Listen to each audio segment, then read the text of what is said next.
My divorce and the events surrounding it happened around 16 years ago now, but the movie still plays in my mind periodically.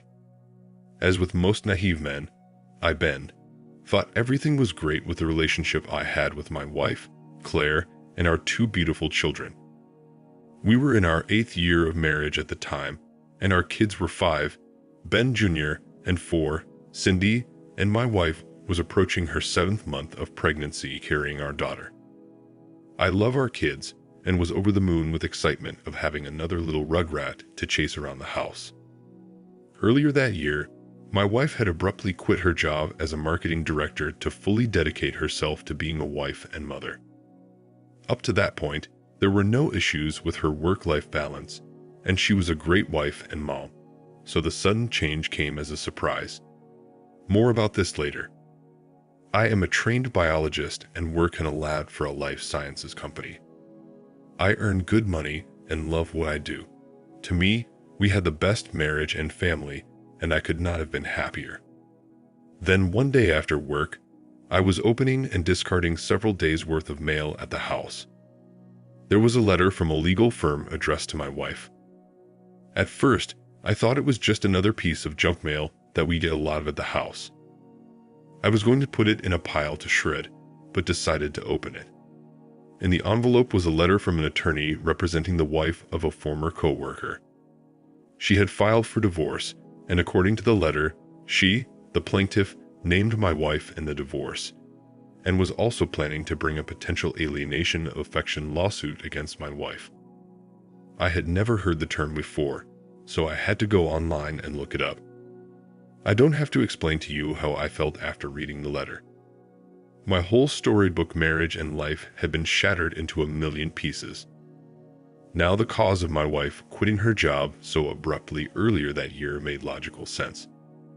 My wife was out shopping with our kids, and when they came home, I acted normal. We fixed dinner and had a normal evening. We required our kids to be in bed by 10:30 p.m. back then. My wife and I then would normally stay up until 11:30 or so on weekdays. After my kids went to sleep that night, my wife and I were sitting next to each other on the sofa, and I took her hand and said to come here with me. We walked into our office, which is just off the family room, and I closed the door, opened the drawer, and took out the letter and handed it to her. She proceeded to read the letter and immediately started crying, dropped the letter, and hugged me around the waist, burying her head deep into my chest. She was holding on for dear life and sobbing, saying how sorry she was. She was getting very loud, and I didn't want our kids to be disturbed, so I calmly told her to keep it down for that reason. I asked her to explain, but she wouldn't let go or stop crying, and I couldn't gently pry her away, so I just let her cry and hold on to me for what seemed like an hour, but was actually closer to about 15 minutes. I then asked her if she could release me as I couldn't breathe, and she eventually let go and backed away. She then just started talking, saying, "Ben, you've got to forgive me. It was a one-time mistake that I will never make again. I'm so sorry for what I've done to you and our kids, and will spend the rest of my life making it up to you." I then asked her to explain what happened. She said on her final business trip for the company, she and the coworker were stranded in Boston overnight due to a snowstorm, which was true. Many businesses there were shut down due to the storm, and the hotel where they were staying was nearly empty.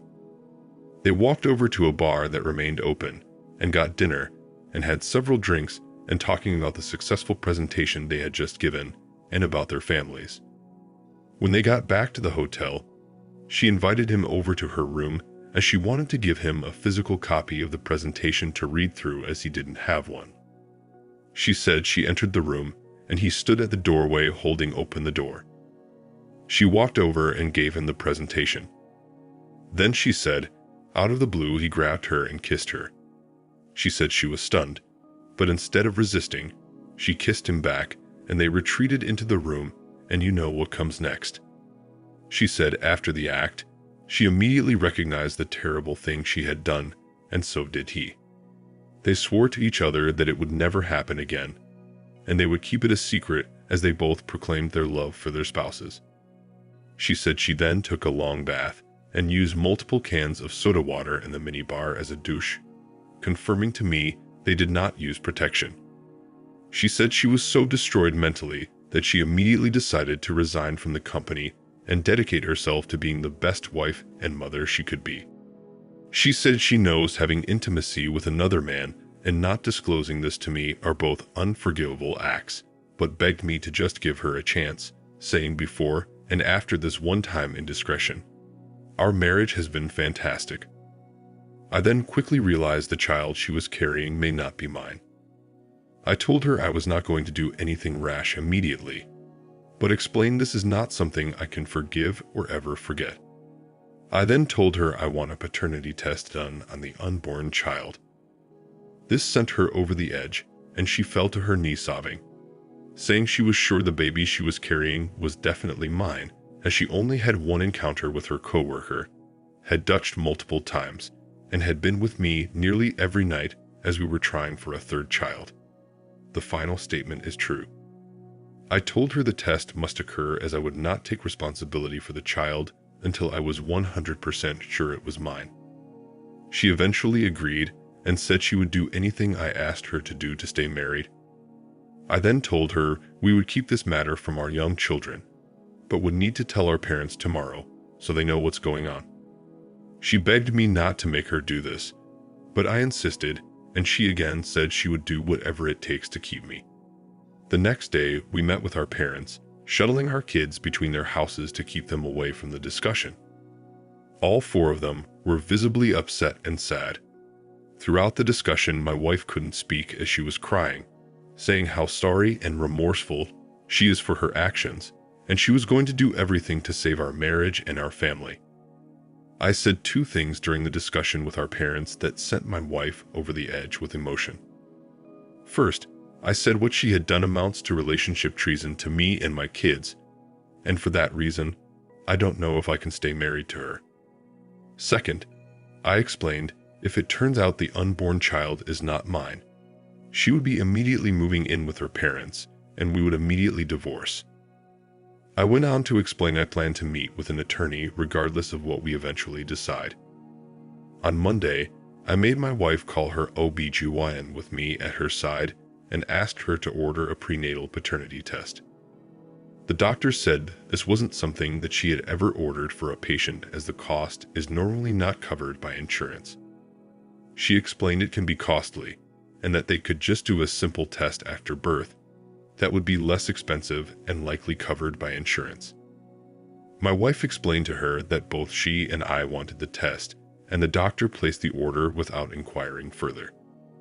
The earliest we could get in was on Friday. That week, my wife was a mental mess, and to be honest, so was I. We were still sleeping in the same bed, no intimacy though, but I did hold her to sleep every night, and she was attached to me from the time I came home until we went to bed. She was so over the top. My kids kept asking us why mommy was hugging me all the time. On Wednesday, my wife had a call with the law firm representing her co-worker's wife in their divorce. The attorney requested that she come in voluntarily to have a discussion with them about the affair and that this would be considered favorably by the plaintiff. My wife explained it was just the one time and didn't want to meet with them. When she ended the call, she asked me what she should do, and I told her this was not my problem and to consult an attorney. She asked if she could use the attorney I met with and selected yesterday, and I told her she couldn't because the firm was representing me. She then asked if I would accompany her to meetings with potential attorneys and to a meeting with the plaintiff's attorneys, and I told her I definitely would not. She cried and retreated to the bedroom. The following Thursday, we got the results of the prenatal paternity test back. A notice was sent electronically to my inbox with a link to their site where I had already set up an account in preparation. My wife and I nervously sat down in front of the computer as I opened it. We were both nervous wrecks, and she was crying and tears also spilled down my cheeks. We opened the link, and it took a minute or so to read down to where the results were, and the child she was carrying was not mine. My wife turned and threw herself on the bed crying, and I ran down the steps, grabbed my keys and phone, and just took off in my car. Our kids were at her parents' as we were expecting the results of the test and didn't want them to be witness to our potential responses. About 15 minutes later, my wife called crying and asked where I was, and I told her I just needed to be alone and would return in a few hours. She asked if I could come back now as she is really losing it and having a breakdown, and I told her no, just relax and we'll talk when I get back. I then called both of our parents and let them know the terrible news. I broke down on both calls telling them about this. They were very sad and asked next what I was going to do. I told them that, like I explained before, I'm going to ask Claire to move back home to her parents temporarily, as I don't want our children impacted by this drama. I will then take steps to expedite the divorce process and will also have my attorney file a legal challenge to the assumed paternity based on the paternity marriage laws in my state.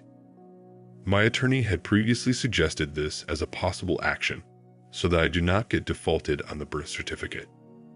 I told them with this terrible news, the cheating and the lying, there was no way I could ever remain in a relationship with her. I then told them not to call Claire or discuss this with her if she happens to call them until I had a chance to talk to her that evening. They agreed. My next call was to my attorney, where I gave the green light to move forward with the divorce and the challenge of paternity. I went home, and it was now 9:30 p.m., a full 6 hours after we learned of the results. My wife greeted me at the door and hugged me crying. I waddled with her still clutching me over to the sofa where we sat down. I explained that she would be temporarily moving in with her parents until after the birth of her child and that I would be filing for divorce and selling the family home. She just cried and said, "No, no, please." I told her this was necessary as I didn't want our kids to be witness to the drama that would exist between us if we were living together. She promised there would be no drama, but I insisted. She then said something which haunts me to this day. She said, "I will have a termination procedure as I don't want this child if it means losing you." I took her hands and I told her to look at me and listen to what I was about to say. I told her the baby she was carrying was an innocent angel who didn't ask to be part of the mess her birth parents created. I said the baby deserves to be born and to have a chance to live a beautiful life. My wife then quickly backtracked and said she could never terminate it, but would put the child up for adoption if that meant she could keep me.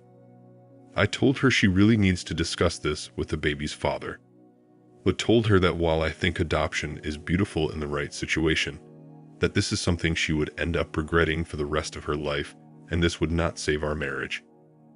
My wife said she was never going to speak with the baby's bio father again, and that the only man whose opinion she cares about is mine.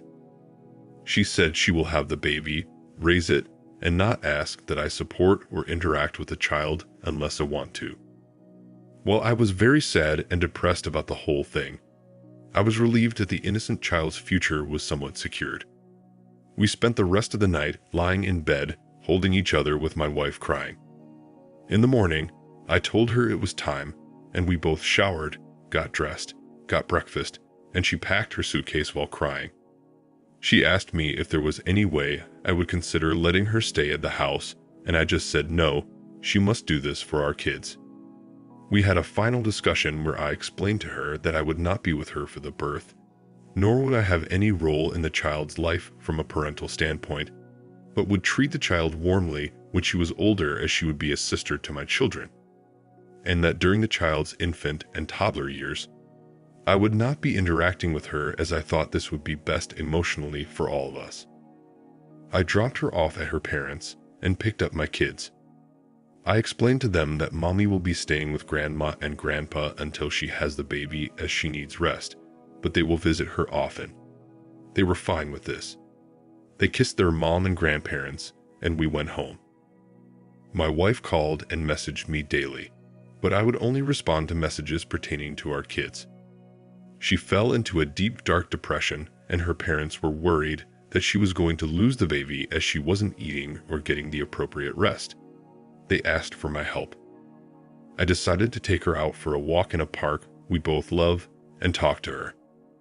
I told her that I wanted her to take care of herself and the baby, and that I needed her to be strong for our children and for her new baby.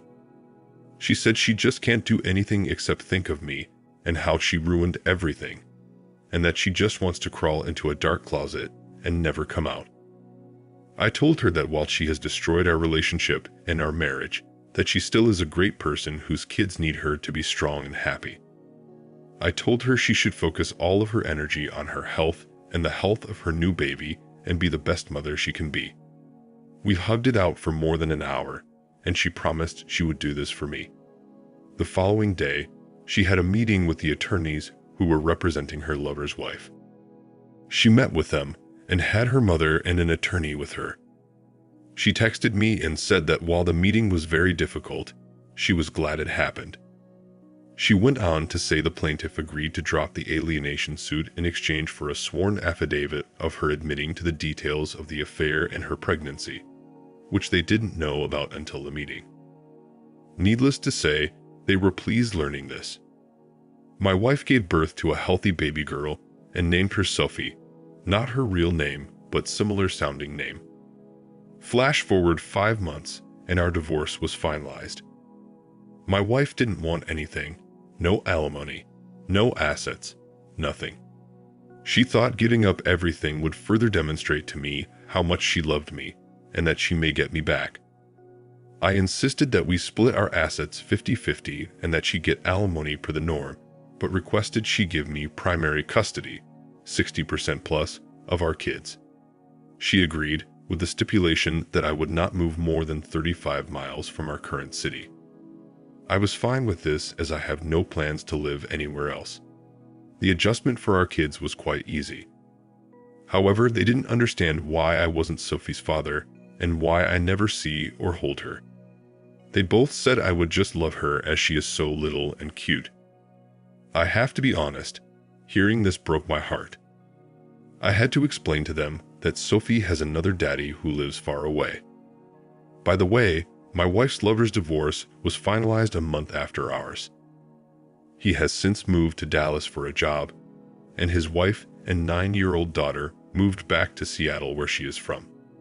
She took him to the cleaners financially. Also, he never once reached out to my ex-wife to inquire about his child, though he is fully aware she exists. Fast forward about 3.5 years, and the sting of my divorce and betrayal was mostly behind me. My kids were doing great and have adjusted well.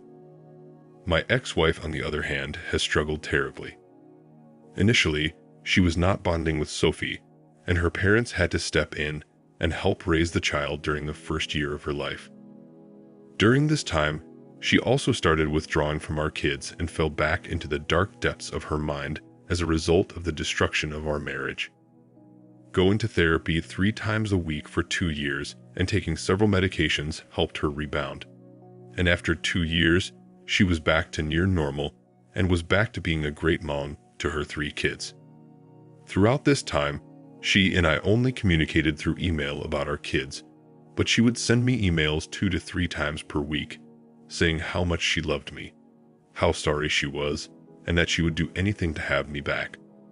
She has offered me a friend with benefits relationship many times, offering me anything I wanted to get back into an intimate relationship with her.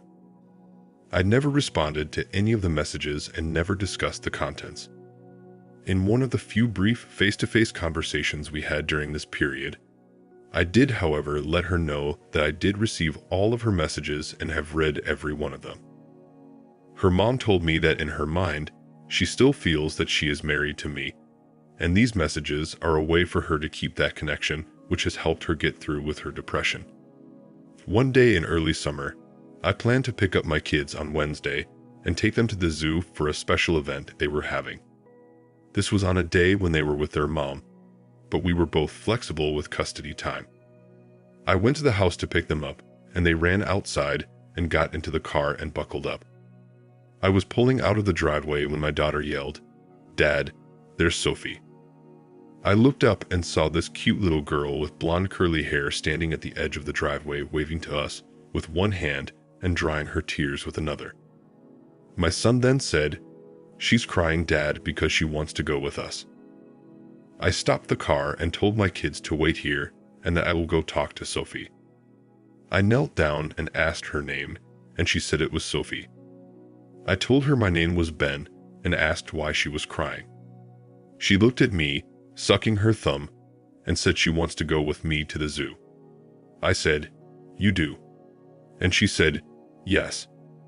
I then asked if I could pick her up to talk to her, and she said yes. I then asked if she could show me her pretty smile, and she smiled a big smile with those perfect baby teeth, which melted my heart. I said, "Let's go ask Mommy if you can go with us."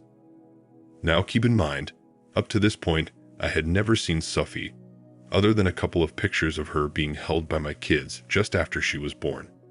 And as previously mentioned, I only had a few brief face-to-face conversations with my wife since our divorce. I knocked hard on the door and heard footsteps scurrying. My ex-wife answered and said, "Oh my God, Sophie, Ben," and she broke down crying. I said, "Claire, Sophie wants to go to the zoo with us, and I'd like to take her." She asked, "Are you sure?" And I said yes. I then asked Sophie if she would promise to be a good girl, and she nodded yes. Claire wanted to change her clothes, but I told her she looks great, and to just get her some good walking shoes and a jacket. We then walked out to the car, and Claire installed her car seat in the back and sat Sophie in it, all the while crying happy tears. Claire then waved us off crying as we backed out of the driveway. My son then said, "Dad, this made Mom very happy." My kids were so excited to have Sophie with us. My daughter said, "Sophie is a good girl, Dad. She won't be any trouble. I'll watch her." My son followed up by saying, "Dad, you're really gonna like her. She's nice." I looked back at Sophie in my rearview mirror and said, "I like her already," and she gave me another big smile. We had a great day at the zoo. The plan was to stay for 2 hours, but we ended up staying for nearly 5 hours and ate a pizza dinner there. Sophie was afraid of the animals, so I carried her the entire time, which I didn't mind. At the end of the day, she was so exhausted she fell asleep in my arms for the final half hour of our visit, then slept all the way home in her car seat. I fell in love with Sophie that day, something I never imagined doing. I suddenly didn't see her as an affair baby, but as a sibling to my kids and a little girl who needed a father, and frankly saw me as a dad who wanted another daughter. The next day, I sent an email to my ex-wife, stating I'd like for Sophie to be able to spend time with our kids while they were with me, and wanted to see if she would be open to entering into a legal agreement which would enable this without any obligation to me from a paternity standpoint. Claire was thrilled and said we didn't need a legal agreement and that I could take Sophie whenever I wanted. Even though she said this, I still had my attorney draw up an agreement and Claire quickly signed it. Now, Ben Jr., Cindy, and Sophie were spending Friday through Monday with me and Tuesday through Thursday with Claire. Sophie grew very attached to me, and I quickly grew very attached to her. She would always make a point to sit by me when we would watch TV or eat at the table. Ben Jr. started calling her my shadow, as she was always following me and would often choose to stay back with me while her sister and brother went out to play. Then about a year later, on a Tuesday afternoon, something occurred that was so emotional for me, I knew I had to adopt her. She was now in preschool and had painted a picture for me to hang on my wall. She was so excited about giving it to me that she had her grandpa call me from his phone to talk to me. She told me about the picture, and I told her I can't wait to see it on Friday when I pick her up. About a half hour later, I heard a light knock on my front screen door while I was working in my home office. I got up and walked out to the door, and there was Sophie at my door, holding up the picture. I went to the door and let her in and looked around and asked, "Who brought you here, Sophie?" She said, "I runned over here to give you this picture. I know how to cross the street now. Grandma and Grandpa showed me." She knew the route to my house and just decided to run or walk the nearly 3/4 of a mile crossing a busy 6-lane boulevard just to give me the picture. I immediately teared up and gave her a big hug. I then called my ex-father-in-law and told him not to panic, but Sophie was at my house. He was horrified hearing this, as she was in her room playing while he and my ex-mother-in-law were just out back planting a shrub and doing some mulching. My ex-wife was out grocery shopping at the time, so Sophie apparently just snuck away just to bring me that picture. I told my ex-father-in-law I would keep her here with me for a while and bring her back later. I then took Sophie out to a frame shop and had the picture mounted and framed. She was so excited when I told her that when I get the picture back, I'll be hanging it on my dining room wall. Next, we stopped for some dinner at a favorite restaurant of hers that specializes in chicken fingers. During the dinner, I gently explained to her to not run away again, and to always let Mommy and her grandparents know where she is at all times when they are watching her, and to let me know if she wants to come and visit me. She said, "Okay, I will." I said, "Do you promise?" And she said, "Yes." That evening when I brought her back, I came into the house and told Claire I wanted to speak with her about an idea I have. I then asked Claire to come with me and took a car ride with her to our favorite park bench. And there I told her I would like to explore adopting Sophie. She was of course overjoyed hearing this and hugged me, showing me her approval. We've hugged it out again for a good hour on the bench, and she said, "You don't know how I've hoped and prayed you would be her father." The next day, I met with my attorney who started the process. We didn't need to engage the bio father, as in our state. A child is considered to be abandoned if a parent has not been part of the child's life for a period of time. I believe it's 12 months. 1 year later, at the age of 6 years, Sophie officially became my daughter. The adoption happened 10 years ago, and it was one of the best decisions of my life. I now have 3 great kids, and I love them all equally, something I didn't think was possible. I am also remarried now and madly in love with a wonderful woman. We have our first child on the way, due in 4 months. Yes, number 4. My dream was always to have 5 kids, so I'm well on my way. But I'm 52 now, so I've got to hurry. My ex-wife, Claire, and I maintain a very friendly relationship, even though our 2 oldest are well into their college years now. And little Sophie is now 16, believe it or not. For years, Claire held out hope that I would one day come back to her, especially after I adopted Sophie, but that never happened. Lord knows I thought about it 1,000 times or more during this period and was very close to doing so. However, while I'll always have a deep love for Claire, I could never get past what she did to me and my 3 kids. Claire is still single today and has not dated anyone since our divorce. She works a little job in a museum and leaves humbly. She tells everyone that she has no interest in ever remarrying, as she once had the best husband and anyone else would never be able to measure up. She's fully dedicated her life to her 3 kids. While it's nice hearing this compliment, I do wish she would find someone to make her happy, as she's a good woman in spite of the terrible things she did nearly 17 years ago.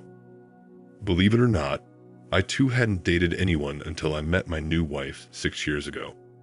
To be honest, I too thought I'd be able to reconcile with Claire at some point. After things started getting serious with my then girlfriend, I met with Claire to let her know. It was a very emotional conversation for both of us, but she understood and gave me her blessing. To this day, I often find myself thinking about Claire and how one terrible decision she made upended her life, the lives of me and my kids, and the lives of her lover's wife and child. The whole thing still gets to me, but then I think, hey, you can't change the past, and things have worked out pretty well for all of us, all things considered. Life goes on. That's my story. Thank you for watching. Like, comment, and subscribe if you enjoyed the video. Until next time, I'll see you again. Take care.